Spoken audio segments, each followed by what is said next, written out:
tuzak. Bir yolda hak var, dönmekte yasak. Deryaya yakın,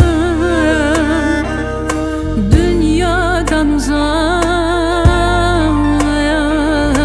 Deryaya yakın,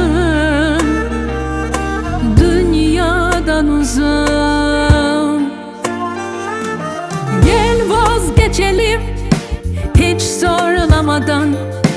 Ben aklı selim, sen yorgun adam. Bir yer bulalım, dünyadan uzak. Bir yer bulalım, dünyadan uzak. Yine gözümüz yükseklerde, hayat geçiyor dertlere. Doydum artık, bana müsaade.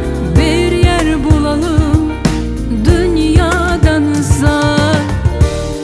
Yine gözümüz yükseklerde, hayat geçiyor dertlere. Doydum artık, bana müsaade.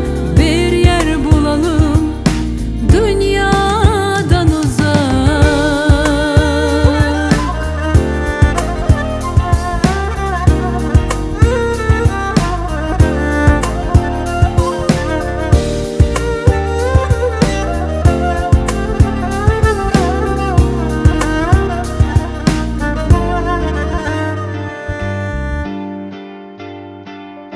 Bir yol var ama her yerde tuzak. Bir